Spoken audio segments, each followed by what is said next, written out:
உயிரோடை தமிழோடு இணைந்திருக்கிறீர்கள். ILC தமிழ் உயிரோடை தமிழில் அன்றைய உலக நரம்பு நிகழ்ச்சியில் இணைந்திருக்கிறீர்கள். உலக நரம்பு நிகழ்ச்சியில் பிரித்தானியாவிலிருந்து போரியல் ஆய்வாளர் அரசு அவர்கள் இணைக்கின்றார். வணக்கம் அரசு அவர்களே.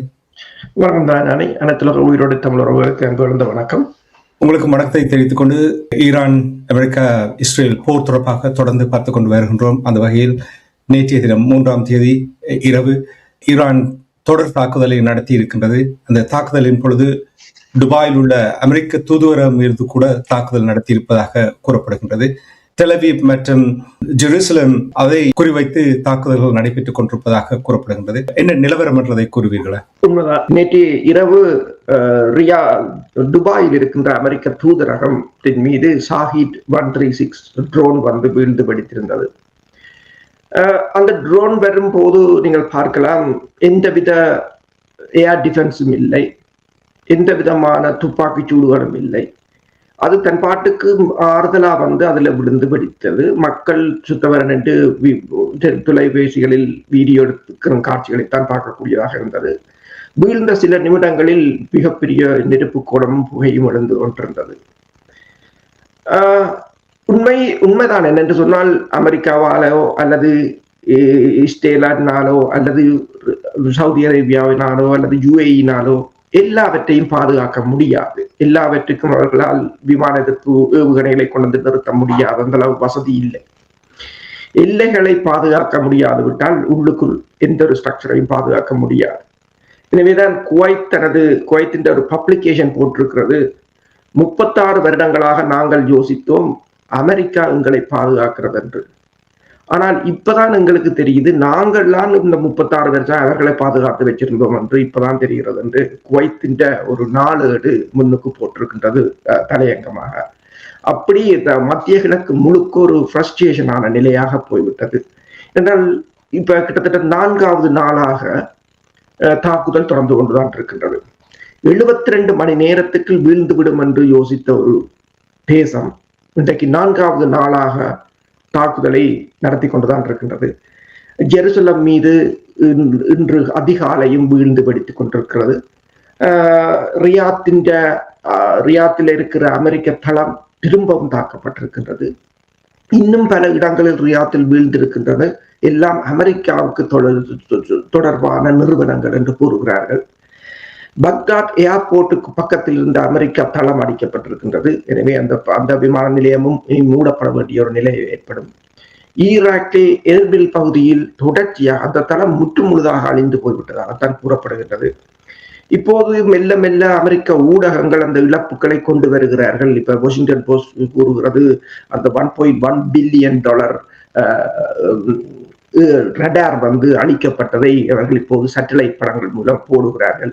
என்றால் சீனாவின் சேட்டலைட் உடன் எடுத்து போடுகிறது எந்தெந்த இடங்கள் தாக்கப்பட்டிருக்கிறது, எங்கெங்கு அழிவுகள் ஏற்பட்டிருக்கிறது என்பதை. அமெரிக்காவும் இஸ்ரேலும் நேற்றும் தாக்குதலை நடத்தினார்கள், இன்றும் தாக்குதல் நடத்தினார்கள். அமெரிக்கா சொல்கிறது இதுவரையில் தாங்கள் 2000 தாக்குதல்களை நடத்திவிட்டோம் என்று. இஸ்ரேல் கூறுகிறது கிட்டத்தட்ட 4500 குண்டுகள் ஈரான் மீது போடப்பட்டிருக்கிறது என்று. நேற்று ஈரான் 3 கொண்ட உயர்மட்ட சபை கூடி புதிய ஆன்மீக தலைவரை தெரிவு செய்வதாக இருந்த நேரத்தில் அந்த இடம் குண்டு வீசப்பட்டிருக்கிறது. ஆனால் அதிர்ஷ்டவசமாக அந்த கட்டடத்துக்கு யாரும் இல்லை என்று கூறப்படுகின்றது. அவர்கள் தப்பிவிட்டதாகத்தான் கூறப்படுகின்றது. இந்த நிலையில் நீங்கள் பார்த்தீர்கள் சொன்னால், இப்போ ஓமான், பஹ்ரைன் போன்ற இடங்களில் இருக்கின்ற தளங்கள், அமெரிக்கா தளங்கள் பாவனைக்கு அங்கு அமெரிக்கா கடற்படை போக முடியாது இருப்பதால் இப்போது அமெரிக்காவின் கடற்படை வந்து இந்தியாவின் கடற்படை தளங்களில் தான் ரீஃபியூவலிங், ரீஆர்மமெண்ட் என்று சொல்லி தங்களுக்கான தேவைகளை பெற்றுக்கொள்வதாக கர்னல் டக்ளஸ் மேக்கிரகர் வந்து தனது தளத்தில் தெரிவித்திருக்கின்றார். அதே போல சவுதி அரேபியா வந்து பெருமளவான மொசாட் உளவாளிகளை கைது செய்திருப்பதாகவும், அவர்கள் உள்ளுக்கிருந்து சவுதி அரேபியா மீது தாக்கி அந்த ஒரு ரீஜனல் போரை ஏற்படுத்துவதாகவும் டக்கர் கார்ல்சன் தெரிவித்திருக்கின்றார். கைது செய்யப்பட்டவர்களில் பெருமளவானவர்கள் இந்தியர்களும் ஆப்கானிஸ்தான்களும் என்று சொல்கிறார்கள். அதே சமயம் சவுதி அரேபியா, கட்டார், UAE போன்ற நாடுகள் ஈரானிய உளவாளிகளையும் பலரை கைது செய்திருக்கிறார்கள். உள்ளுக்குள் இருந்து கொண்டு அமெரிக்க தளங்கள், அமெரிக்க படையினர் எந்தெந்த ஆடம்பர விடுதிகளில் தங்கியிருக்கிறார்கள் போன்ற தகவல்களை உடனுக்குடன் ஈரானுக்கு கொடுத்து ஈரான் தாக்குதல்களை அவர்கள் நெறிப்படுத்தி வருவதாக இந்த நாடுகள் இப்போது குற்றம் சுமத்தி கொண்டிருக்கின்றன. இப்ப ஹோர்முஸ் வலை ஜலசந்தி 4வது நாளாக மூடப்பட்டிருக்கிறது. இரு பக்கமும் கிட்டத்தட்ட 150-200 கப்பல்கள், டேங்கர்கள் காத்து கிடப்பதாக கூறப்படுகின்றது. அதே சமயம் 10 டேங்கர்களை, அமெரிக்காவுக்கு சொந்தமான 10 டேங்கர்கள் இதுவரை தாங்கள் தாக்கி அளித்திருப்பதாக ஈரான் தெரிவித்திருக்கின்றது. லிபியாவின் கிட்ட கடற்கரையில் ரஷ்யாவின் டேங்கர் ஒன்றும் தாக்கப்பட்டிருக்கிறது. அது பத்தி எரிந்து கொண்டிருப்பதாக கூறப்படுகின்றது. இந்த தொடர் தாக்குதல்களை தொடர்ந்து அமெரிக்கா மத்திய கிழக்கில் இருக்கின்ற அத்தனை தங்கள் மக்களையும் வெளியேறுமாறு கேட்டிருக்கிறார்கள். ஆனால் மக்கள் கேட்கிறார்கள், இன்னென்று வெளியேறுவது, எந்த விதமான போக்குவரத்தும் இல்லை. இப்போது அவர்கள் என்ன சொல்கிறார்கள் என்று சொன்னால், இராணுவ சரக்கு விமானங்களை, அது சிறிய சிறிய விமான நிலைய ஏர்போர்ட்களில் இறங்க முடியும். அண்மையில் உங்களுக்கு தெரியும், கொழும்புக்கு வந்த ஹெர்குல்ஸ் 130C ரக விமானம், அவ்வாறான விமானங்கள் மூலம்தான் அவர்களை மீட்க வேண்டும் போல் இருக்கிற துணையில் கதைத்திருக்கிறார்கள். இஸ்ரேலில் இருக்கின்ற அமெரிக்கர்களை வெளியேறுமாறும் கூறியிருக்கிறார்கள். ஆனால் அவர்களுக்கும் அப்ப இஸ்ரேலில் இருக்கின்ற அமெரிக்க தூதுவர் கூறுகிறார், என்று வெளியேறுவது ஒரு போக்குவரத்து வசதியிலும் ஒன்றும் இல்லை என்று. ஐரோப்பிய ஒன்றியம் தனது மக்களை வெளியேற்றுவதற்காக வெவ்வேறு வழிகளை ஆராய்ந்து கொண்டிருப்பதாக கூறப்படுகின்றது. ஆனால் அதே சமயம் பிரான்ஸ் மேற்காசியாவுக்கு தனது ஒரே ஒரு விமானம் தாங்கி கப்பலை அனுப்பி இருக்கின்றது, தங்கள் கூட்டணி நாடுகளை பாதுகாக்க போவதாக. ஆனால் பிரச்சனை என்னவென்று சொன்னால், ஈரான் கூறியிருக்கின்றது, இப்போது சைப்ரஸ் வரையிலும் நீண்டிருக்கின்ற போர் அடுத்தது ஐரோப்பாவுக்கு நீளும் என்று சொல்லி. இப்ப ஆளில்லாத தாக்குதல் விமானங்கள் ஐரோப்பாவுக்கும் பறக்குமாக இருந்தால் அவற்றின் தூர வீச்சுகள் மிக மிக அதிகமானவை. ஒரு சிறிய வண்டு மாதிரியான அதுகளை கரைத்துக் கொண்டு இவர்களால் பின்னால் தெரிய முடியாது. அத்தனை ஏர்போர்ட்டுகளும் முடங்குமாக இருந்தால் ஐரோப்பா படுத்துவிடும். அந்த நிலையாகத்தான் இருக்கின்றது. இப்ப இந்த போரை இப்போது அமெரிக்க தகவல்களின் அடிப்படையில் நீங்கள் பார்க்கலாம், நேற்றைய அவர்களின் பத்திரிகை மாநாட்டில் அவர்களின் உடல் மொழிகளை பார்க்கலாம். ட்ரம்ப் நடக்கும்போது கூட மிகவும் ஒரு சோர்வடைந்த நிலையாகத்தான் இருக்கின்றார். அவர்கள் எதிர்பார்க்கவில்லை. இப்போ அமெரிக்க தரப்பை பொறுத்தவரையில் இந்த போரிலிருந்து எவ்வாறு வெளியேறுவது என்ற நிலைமையாக இருக்கின்றது. படைத்துறை ஆய்வாளர்களை பொறுத்தவரையில் அவர்கள் ஒன்றை கூறுகிறார்கள், சிஐஏயோ அல்லது புலனாய்வு தகவல்களையோ இவர்கள் மதிக்கவில்லை, அவர்கள் சொல்லை கேட்கவும் இல்லை என்றுதான் கூறுகிறார்கள். அப்படி பல தடவைகள் இந்த சினாரியோ இப்படித்தான் நடக்கும் என்று பல தடவைகள் அவர் கூறினாலும் அத்தனையும் உதாசீனம் செய்யப்பட்டதாகத்தான் கூறப்படுகின்றது. ஒரு ஸ்ட்ராட்டஜி அவன் என்று திங்க் பண்ணுவாங்க, வேர்ஸ்ட் கேஸ் சினாரியோக்கு அவர்கள் திங்க் பண்ணுவார்கள். ஒரு கேம்பிளர் என்று சொன்னால் அவன் லக்கத்தான் பார்ப்பான். இப்ப ரெண்டுக்கும் இருக்கிற வித்தியாசத்தை தான் அவர்கள் இப்போது கூறுகிறார்கள். ஈரான் ஏற்கனவே வடிவாக திட்டமிட்டு விட்டது, இப்படி ஒரு வேர்ஸ்ட் கேஸ் சினாரியோ வந்தால் நான் என்ன செய்ய வேண்டும் என்பதை. ஆனால் இவர்கள் ஒரு லக் பை சான்ஸ், அதாவது முதலில் அடிப்பது, அடுத்த நாள் ஈரான் ஒரு கொலாப்ஸான நிலைக்கு வரும்போது யுத்த நிறுத்தத்தை பிரேரிப்பது, அதை ஈரான் ஏற்றுக்கொள்ளும், 3ஆம் நாள் சண்டை முடிஞ்சிடும் என்றுதான் யோசித்தது. இன்றைக்கு 4ஆம் நாள். இப்ப இதிலிருந்து எவ்வாறு வெளியேறுவது என்று தெரியாத ஒரு நிலையாகத்தான் இருக்கின்றது. இன்று அயத்தல்லா ஹமானியின் உடல் அடக்கம் செய்யப்பட போகின்றது. அதற்கு பிறகு இன்னும் மோசமாகும் என்றுதான் கூறப்படுகிறது. ஏனென்றால் அயத்துல்லா ஹமானியை விட அடுத்து வருபவர் இன்னும் மிக மோசமாக இருப்பார் என்றுதான் முன்னர் சிஐஏ அமெரிக்காவுக்கு அறிவுறுத்தி இருந்ததாகவும் கூட கூறப்படுகின்றது. அந்த போருக்கு செல்வதற்கு முன்னதாக அந்த தொனியை பார்த்தீர்கள் என்றால், வெனிசுவேலாவில் என்ன செய்தோமோ அதைத்தான் நாங்கள் இங்கே செய்ய போகின்றோம் என்ற அந்த தொனி, அந்த ஆணவம் தான் இங்கே இவ்வளவு தூரத்தில் கொண்டு வந்து விட்டிருக்கின்றது போல் தெரிகின்றது. நீங்கள் கூறுவதைத்தான் பலரும் கூறுகிறார்கள். அமெரிக்க மக்களே இப்பொழுது 4இல் ஒருவர் மட்டும்தான் இந்த போரை நடத்துவதற்கு ஆதரவு வழங்குவதாகவும் ஏனையவர்கள் எல்லோருமே எதிர்ப்பாக இருப்பதாகவும் கூறப்படுகின்றது. இனி டொனால்ட் ட்ரம்ப் மீது டெமோக்ராட்ஸ் அவர்கள் கூட அழுத்தத்தை பிரயோகிப்பதாக கூறப்படுகின்றது. விடயங்களை பார்ப்பதற்கு முன்னதாக இஸ்ரேலில் என்ன நடக்கின்றது, ஜெருசலேம் மீது தொடர் தாக்குதல் நடைபெற்றதாகவும் டெல் அவீவ் பகுதியிலும் தொடர் தாக்குதல் நடைபெற்றதாகவும் பாரிய சேதங்கள் ஏற்பட்டதாக கூறப்படுகின்றது. இந்த நிலைமையை கூறுங்கள். இஸ்ரேலின் மீது மிக அதிக அளவில் ஏவுகணைகள் வீழ்ந்து படித்திருக்கின்றன. கிட்டத்தட்ட ஒரு ஏவுகணை 80 கிளஸ்டர் குண்டுகளை சுமந்து வந்து வீழ்ந்து படித்ததாக பார்க்கக்கூடியதாக இருந்தது. பல இடங்களில் அந்த நம்ப முடியாத அளவுக்கு ஏவுகணை வீழ்வதை பார்க்கக்கூடியதாக இருந்தது. ஆனால் முதலில் அது பலரும் இந்த சமூக வலைத்தளங்களில் அது சில சமயங்களில் ஏஐயால் உருவாக்கப்பட்டதாக இருக்கலாம் என்று சொல்லி சிலம் அதை கேட்டிருந்தார்கள். இது உண்மையானது செக் பண்ணினார்கள். ஆனால் அது உண்மை என்றுதான் கடைசியில் முடிவு வந்திருந்தது. கிட்டத்தட்ட இவர்கள் இதுவரை காலமும் கட்டி வளர்த்த $2 trillion பெறுமதியான அயன் டோம்ஸ் மற்றும் கோல்டன் டோம்ஸ், அயன் டோம்ஸ் என்று சொன்னாலும் அயன் டோம்ஸ் முழுத்திலையும் அது தகர்த்து விட்டதாகத்தான் கூறுகிறது. கிட்டத்தட்ட 12 ஏவுகணைகள் அந்த அயன் டோம்ஸை முறியடித்து உள்ளுக்கு விழுந்திருந்தன. பெருமளவான ஆளில்லாத தாக்குதல் விமானங்களும் வீழ்ந்திருந்தன. தொடர்ச்சியாக மக்கள் மாறி மாறி ஷெல்டர்ஸுக்குள்ளே தான் இருக்கிறார்கள். இஸ்ரேலிய மக்கள் ஜெருசலமாக இருக்கலாம், டெல் அவிவ் பகுதியாக இருக்கலாம், வான்படை தளங்களாக இருக்கலாம், விமானத்தளங்களாக இருக்கலாம், எல்லாம் தாக்கப்பட்டுக் கொண்டிருக்கின்றது. அதே சமயம் ஹிஸ்புல்லாக்களும் இந்த சண்டையில் இப்போது இணைந்திருக்கிறார்கள். அவர்களின் ஏவுகணைகளும் பல வான்படை தளங்கள், நேவிகேட் வான்படை தளங்கள் உட்பட பல இடங்களில் வீழ்ந்திருக்கின்றன. பெய்ரூட் மீது இஸ்ரேல் அடுத்த களமுனையை திறந்திருக்கின்றது. குண்டுகளை வீசிக் கொண்டிருக்கிறார்கள். லெபனானுக்குள் ஒரு தரைப்படை நடவடிக்கையை தாங்கள் மேற்கொள்ளப் போவதாக கூறியிருக்கிறார்கள். 100,000 ரிசர்வர்ஸை அழைத்திருக்கிறார்கள். ஈராக்கில் இருக்கிற படையினர், ஈராக்கில் இருக்கின்ற ஈரான் ஆதரவு படையினர் அங்கிருக்கின்ற அமெரிக்க தளங்களை தாக்கிக் கொண்டிருக்கிறார்கள். அதாவது அந்த பிராந்தியத்தை ஒரு போருக்குள் தள்ளிவிட்டதாகத்தான் பார்க்கக்கூடியதாக இருக்கின்றது. இஸ்ரேல் தொடர்ச்சியாக இஸ்ரேலை அவர்கள் 24 மணி நேரமும் இஸ்ரேலை மீது ஏதோ ஒரு வகையில் தாக்குதலை ஒவ்வொரு நகரங்களாக மெல்ல, அதாவது லோவ இன்டென்சிட்டி என்று சொல்வது, போன முறை மாதிரி ஒரே தடவையில் 200-300 ஏவுகணைகளை அவர்கள் அடிக்கவில்லை. அவர்கள் 10-20 24 hours அடித்துக் கொண்டிருக்கிறார்கள். இப்ப இஸ்ரேல் சொல்லுகிறது தாங்கள் கிட்டத்தட்ட 300க்கும் மேற்பட்ட லோஞ்சர்ஸை தாங்கள் தகர்த்து விட்டதாக கூறுகிறார்கள்.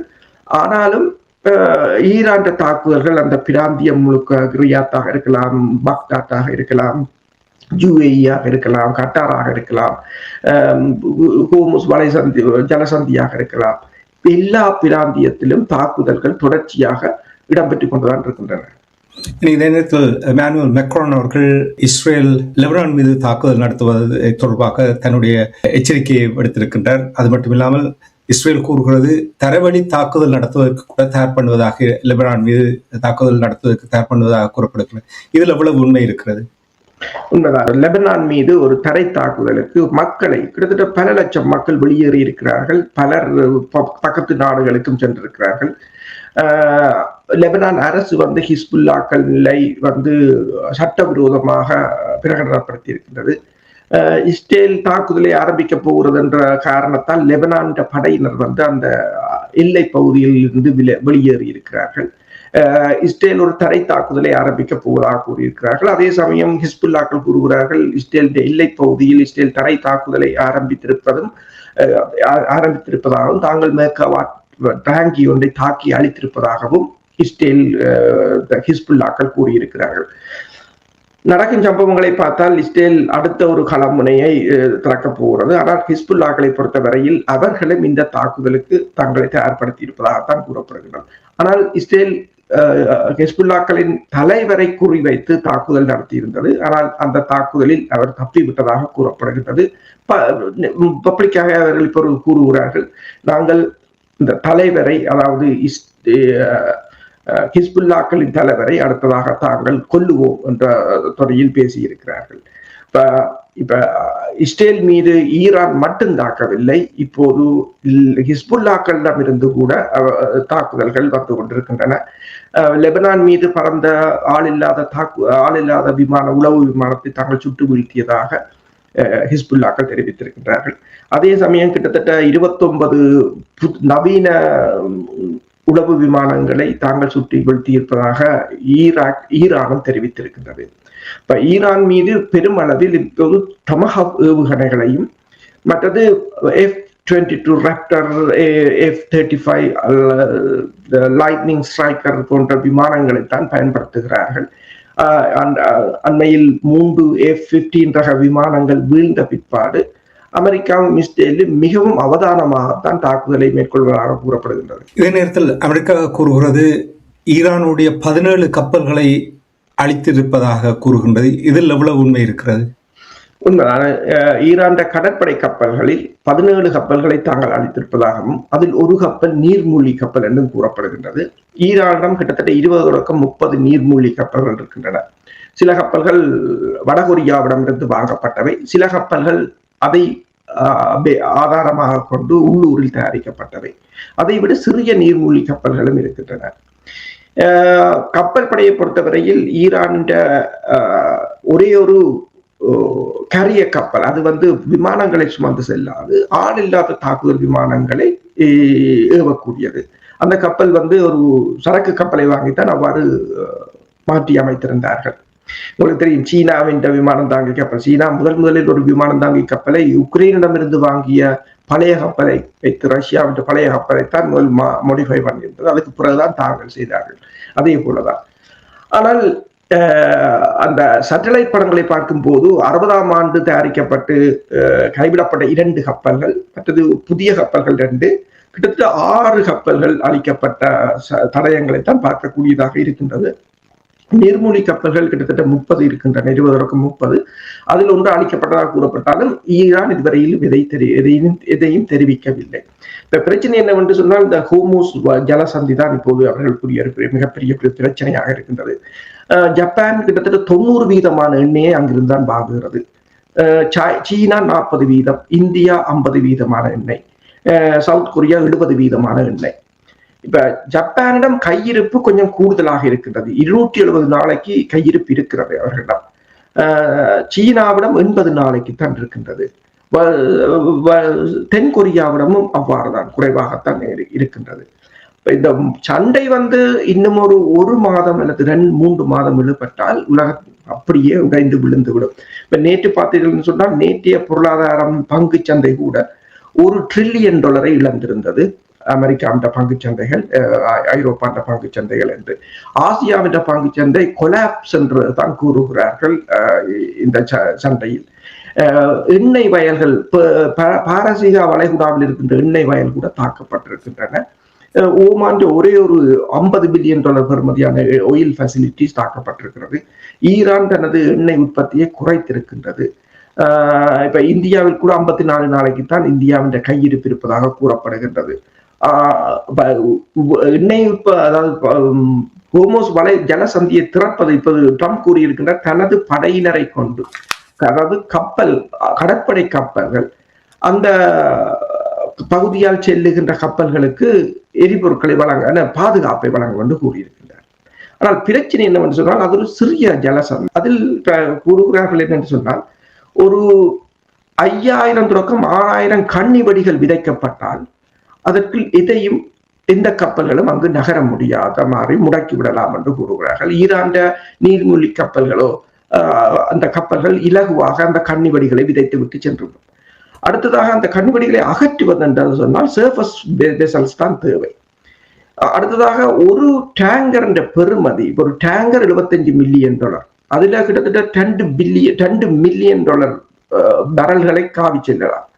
அப்ப $1 மில்லியன் ஒரு பேரல் கிட்டத்தட்ட $80 $100 என்றாலுமே கிட்டத்தட்ட அந்த எண்ணெயின் பெறுமதி $150 தொடக்கம் $200 மில்லியன். டேங்கரும் எண்ணெயும் சேர்த்து கிட்டத்தட்ட $300 மில்லியன் இருக்கும். அப்ப இதுக்குரிய இன்சூரன்ஸ்கள் எல்லாம் மிக மிக அதிகமாக இருக்கு. ஏற்கனவே ஈரான் கூறிவிட்டது 10 அமெரிக்காவின்றையும் பிரித்தானியாவின்றையும் 10 டேங்கர்களை தாங்கள் தாக்கி அளித்திருப்பதாக கூறப்படுகின்றது. அதற்கு பதிலடியாகத்தான் இப்போது ரஷ்யாவின் டேங்கர் ஒன்றை தாக்கி அளித்திருக்கிறார்கள் லிபியாவுக்கு பக்கத்தில் வைத்து. அதாவது இந்த போரை அப்படியே ஒரு விஸ்தரிக்கிற ஒரு நோக்கமாகத்தான் இந்த போர் பரவி கொண்டு போகின்றது. நீங்கள் கூறியது போல் இந்த பகுதியில் அமெரிக்கா தன்னுடைய கடற்படையை பயன்படுத்தி பாதுகாப்பாக அங்கிருந்து எண்ணெய் கப்பலை கொண்டு வருவது முக்கியம் என்று இப்பொழுது வருகின்ற செய்திகள் நீங்கள் கூறிக்கொண்டிருக்கும் பொழுது அதை ஒரு முக்கியமான ஒரு விடயமாக பார்க்கின்றோம் என்று கூறுகிறார்கள். அப்படி என்றால் நான் நினைக்கிறேன், இந்த எண்ணெய் தயாரிக்காமல் எண்ணெய் உலக சந்தைக்கு வராமல் இருப்பது ஒரு பெரிய பிரச்சனையை ஏற்படுத்த போகின்றது போல் தெரிகின்றது. சரி, இந்த விடயங்கள் நடந்து கொண்டிருக்கும் பொழுது பேச்சுவார்த்தை தொடர்பாக எப்படி பார்க்கிறீர்கள்? நாங்கள் நேற்று பேசும் பொழுது தாக்குதல் ஓமான் மீது நடந்தாலும் கூட பேச்சுவார்த்தை நடத்த வேண்டும் என்ற விதத்தில் அவர்கள் அழுத்தம் பிரயோகிக்குவது போல் தெரிகின்றது. இப்ப நீங்கள் கூறினீர்கள் மத்திய கிழக்கு நாடு முழுவதும் ஏதோ ஒரு விதையில் தாக்கப்பட்டிருக்கின்றது, பொருளாதாரம் அதனால் பாரிய சிக்கலுக்குள் மாட்டப்பட போகின்றது என்று கூறும்பொழுது பேச்சுவார்த்தை தொடர்பாக என்ன நிலைமை?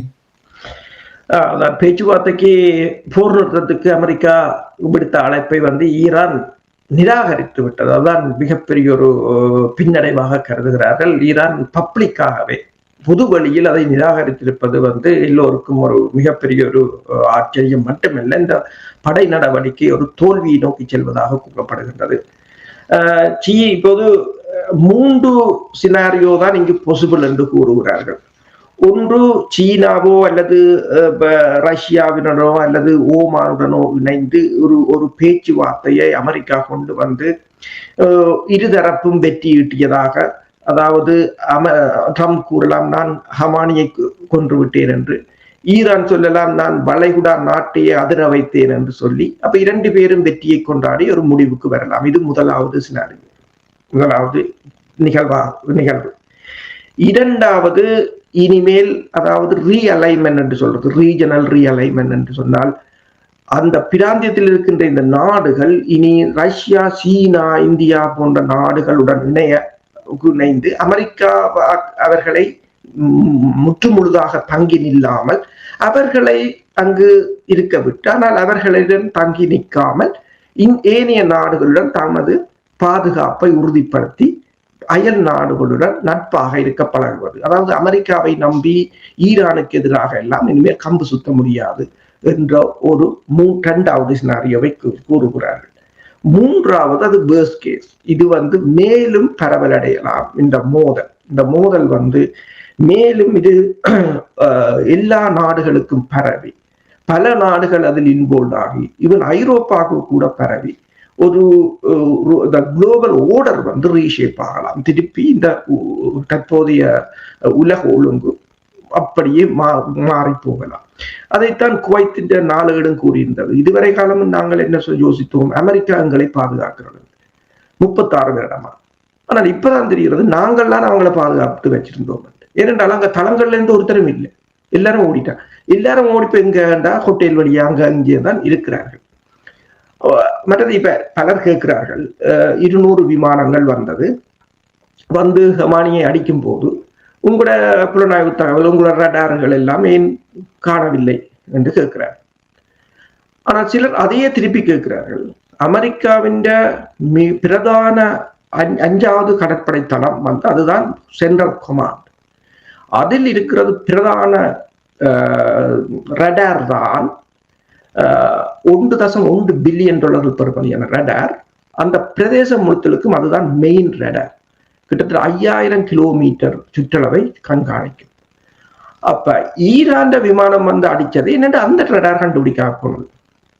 அது நல்ல கேள்வி. கமானி அடிக்கும் போது உங்களுக்கு தெரியாமல் நின்று விட்டது என்ற நீங்கள் வீக்கது அவங்க இருக்கிறாங்க, கூட ரடாரையே அடிச்சிருக்கிறோம் அதுக்குள்ள அதுதான் மெயின். அப்ப அந்த ரடாரை இதை கண்டுபிடிக்க முடியாம போனது. அதான் அந்த நவீன தொழில்நுட்பம் என்றதும் இதுதான். அந்த என்ன பிரச்சனை என்று சொன்னால், இலகுவாக அந்த பாதுகாப்பு வியூகங்களை உடைத்து விடணும். இப்ப ஆய்வாளர்கள் என்ன கூறுகிறாங்க சொன்னா, அவங்களோட $10 ட்ரில்லியன் வருடமாக அயன் டோமை கட்டி அமைத்தீர்கள். இலகுவாக 12 மிசைல்ஸ் ஊடுருவி விழுந்து வெடித்து விட்டது என்றால், இப்ப ரியாத்தை நான் கூறினேன், துபாய் அமெரிக்க தூதரகம். இப்போது வாஷிங்டன் போஸ்ட் போட்டுகிறது, ரியாத்தில் இருக்கிற அமெரிக்க தூதரகம் தாக்கப்பட்ட போது அது CIA தலைமையகம் இப்போது வாஷிங்டன் போஸ்ட் கூறுகிறது. இப்ப இழப்புகளை இப்போது அமெரிக்கா 6 படையினர் இழந்ததாகவும் 18 பேர் கொல்லப்பட்டதாக காயமடைந்ததாக கூறினாலும், ஈரான் கூறுகிறது 590 அமெரிக்க படையினர் கொல்லப்பட்டதாக. ஆனால் இரண்டும் ஒரு புரப்பகண்டா வைத்தாலும் இழப்பு 2க்கு நடுவில் இருக்கும் என்றுதான் ஆய்வாளர்கள் கூறுகிறார். போர் யாருமே வெற்றி பெற முடியாத ஒரு நிலைமை இருக்கின்றது. நீங்க செனாரியோஸை கூறினீர்கள், எப்படி வரலாம் என்று நீங்கள் கூறினீர்கள். அணு ஆயுதம் தொடர்பாக, அணு சக்தி தொடர்பாக, தயாரிப்பு தொடர்பாக எப்படியான முடிவுக்கு வருவார்கள் என்றது என்னுடைய கேள்வியாக இருக்கிறது. அது நாங்கள் இன்னும் ஒரு சந்தர்ப்பத்தில் பார்ப்போம். ஆனால் இப்ப நிறைவாக, உங்களுக்கு தெரியும், இஸ்ரேலை பொறுத்த மட்டும் எப்படி காசாவை ஒரு தரமட்டமாக்கினார்களோ அப்படி அவர்கள் ஈரான் மீது தொடர் தாக்குதலை நடத்தினால் கேட்பதற்கு யாரும் இல்லை. கேட்பதற்கு யாரும் இல்லை. தொடர் தாக்குதல் நடத்திவிட்டு நாங்கள் போரை முடிவுக்கு கொண்டு வருவோம். அந்த சினாரியோ என்ன நடக்கும்? அதுக்குத்தான் அவர்கள் வேலைக்கே சொல்லிவிட்டார்கள், நீங்கள் கண்ணாடி வீட்டுக்குள்ள இருந்தோண்டு கல்லெறிகிறீர்கள், சுத்தவரை எல்லோரும் கண்ணாடி வீட்டுக்குள் தான் இருக்கிறீர்கள். அந்த கண்ணாடி வீடு என்ன என்பதை இப்போது காட்டிக் கொண்டிருக்கிறது ஈரான். சரி, ஈரானை நீங்கள் இப்ப சவுதி அரேபியாவோ கட்டாரோ அல்லது யுஏஇயோ ஓமானோ பஹ்ரைனோ ஏன் ஈரான் மீது தாக்குதல் நடத்தவில்லை? அவர்களின் நாட்டு விமான நிலையங்கள் கூட தாக்கப்பட்டது. ஏன் திருப்பி தாக்கவில்லை? திருப்பி தாக்கினால் பிரச்சனை இல்லை, ஈரானுக்கு இழக்கிறதுக்கு ஒன்றும் இல்லை. 40 வருடமாக தடைகள், தாக்குதல்கள், அழிவுகள் என்று சொல்லி அந்த மக்களுக்கு ஒன்றுமே. ஆனால் நீங்கள் கட்டி அமைத்து புதிய லைஃப் ஸ்டைல், பாதுகாப்பான உலகம், முதலீட்டாளர்கள் வாங்கோ, அவியல் வாங்கோ, டேட்டா சென்டர்கள், அதுகள், கம்யூனிகேஷன் கட்டி வச்சிருக்கிறீங்க. நல்ல இலக்குகள் எல்லாம் கிடக்க அவனுக்கு. இப்ப சிம்பிளா ஆள் இல்லாத தாக்குதல் விமானம் ஒவ்வொன்றை விட முடிஞ்சுது. இப்பயே சொல்லி இருக்கிறார்கள் சுற்றுலாத்துறை 60 பில்லியனை விளங்கிட்டு என்று சொல்லி. இனி இதெல்லாம் பெர்மனன்ட் டேமேஜ் என்றுதான் சொல்கிறார்கள், ரிவர்சிபிள் இல்லை, திருப்பி கொண்டு வர முடியாது. எனவேதான் இந்த நாடுகளை நீங்க பார்த்தா தெரியும், மித்து வரையில ஈரானுக்கு அடிக்க விரும்பவில்லை என்று சொன்னால் தெரியும். அடிக்கலாம், நாங்கள் ஒரு விமானத்துக்கு கொண்டு குண்டை போடலாம், ஆனால் 10 குண்டு வந்து விழுந்தா எங்களுக்கு தான் சேதம் கூடாது. இப்ப இஸ்ரேல் அடித்து தரமட்டமாக்கலாம். ஆனால் அமெரிக்காவின் ரெப்யூட்டேஷன், அமெரிக்காவின் தளங்களை இனிமேல் மத்திய இருக்க முடியாத ஒரு நிலையாக போய்விடும். இந்த நாடுகள் இவர்களை நம்பாது. இப்பவே சொல்லிவிட்டா உங்களால் எங்களுக்கு பாதுகாப்பு இல்லை என்று. அப்ப இதுவரை காலமும் ஈரானுடன் இவர்கள் முரண்டு பிடித்தது என்றால் அமெரிக்கா எங்களை பாதுகாக்கும் என்று சொல்லி, இப்ப விளங்கு இனிமேல் இவனை நம்பி வேலை இல்லை என்றதை அவர்களுக்கு புரிய வைத்து கிடக்கிறது. இப்ப இஸ்ரேல் மீதும் தொடர்ச்சியாக தாக்குதல் விடுகின்றது. இன்னும் ஈரானிடம் ஹைப்பர்சோனிக் ஏவுகணைகள் என்று சொல்லி பல ஏவுகணைகள் இருக்கின்றன. இப்ப இஸ்ரேலும் அப்படித்தான். இஸ்ரேல் உங்களுக்கு தெரியும், பொருளாதாரம் கிடுகிடு என்று வளர்ந்து கிட்டத்தட்ட 600 பில்லியனாக மாறி இருக்கின்றது இஸ்ரேல் பொருளாதாரம். அவ்வளவு தரமட்டமாகும். அப்ப பொருளாதார ரீதியாக பார்க்க போனால் இப்ப ஒரு பொருளாதார ரீதியாக நீங்கள் சவுண்டாக இல்லை என்று சொன்னால் நீங்கள் போரை நடத்த முடியாது. அதான் ஒரு மிகப்பெரிய பிரச்சனை. அடுத்தது இந்த எண்ணெய் வளங்கள் அத்தனையும் போகுமாக இருந்தால் ரஷ்யாவுக்கு இது சரியான வாய்ப்பு. இப்ப ரஷ்யா இந்த எண்ணெய் எரிபொருள் சந்தை சரியாக உயர்ந்திருக்கின்றது. எல்லாரும் இப்ப ரஷ்யாவை நோக்கி தான் ஓடுகிறார்கள் எண்ணெயை வாங்குறதுக்கு. இது ரஷ்யாவுக்கு தன் விழுந்த பொருளாதாரத்தை தூக்கி நிறுத்துவதற்கு ரஷ்யாவுக்கு மிக ஒரு அருமையான சந்தர்ப்பமாக இருக்கின்றன. இது எல்லா சினாரியோவையும் இவர்கள் தூக்கி ஆராய்ந்துதான் CIA அல்லது கொள்கை வகுப்பாளர்கள் ஆலோசனை வழங்கியிருந்தார்கள். ஆனால் அதை மதிக்காது விட்டது ட்ரம்பின்டையும் நெத்தனியாவின்டையும் தவறாகத்தான் பார்க்கலாம். நன்றி அரசுகளே. வளர்ந்த நாடு, அதாவது இந்த நாடுகளை எல்லாம் வளர்ந்து வரும் நாடுகள் என்று சொல்வார்கள். வளர்ந்த நாடு எப்படி செயல்படுகின்றது என்றால் பாருங்கள், எங்கே கொண்டு வந்து விட்டிருக்கிறார்கள். மத்திய கிழக்கு நாடுகள் இப்பொழுதுதான் விழித்தெழுந்திருக்கிறார்கள் என்றால் இவ்வளவு காலம் என்ன செய்தார்கள் என்று சிந்திக்க தோன்றுகின்றது. நன்றி அரசுகளே. இன்றைய நிகழ்ச்சியில் இணைந்து இப்பொழுதுள்ள ஈரான், இஸ்ரேல், அமெரிக்காவுக்கு இடையிலான இந்த போர் நிலைமைகளை உயிருடைய தமிழ் உறவுகளுக்கு எடுத்தமைக்காக நன்றியை கூறிக்கொண்டு, மேலதிக தகவல்கள் வரும்பொழுது நிச்சயமாக நாங்கள் மீண்டும் இணைந்து கொள்வோம் என்று கூறிக்கொண்டு நன்றி, வணக்கம். நன்றி, வணக்கம். எமது பார்வையாளர்களுக்கு வணக்கம். மக்களின் குரலாய் ஓங்கி ஒலிக்கும் இலக்கு மின்னிதழ் மற்றும் உயிரோடை தமிழ் வானொலி ஆகிய இவ்விரு ஊடகங்களும் உங்களைப் போன்ற எமது நேயர்கள், நண்பர்களின் ஆதரவிலேயே இயங்கி வருகின்றன. மிக குறைந்த வளங்களுடன் பல இடர்கள் மற்றும் தடைகளை தாண்டி பயணிக்கும் எமது ஊடகங்களின் பணிகள் மேலும் வளர உங்களால் முடிந்த நிதியுதவியை வழங்கி இன்னும் காத்திரமான செயற்பாடுகளை முன்னெடுக்க உதவுமாறு மிகவும் பணிவன்புடன் வேண்டி நிற்கின்றோம். உங்கள் பங்களிப்பு உங்களின் உரிமை குரலாய் ஓங்கி ஒலிக்கும். நன்றி.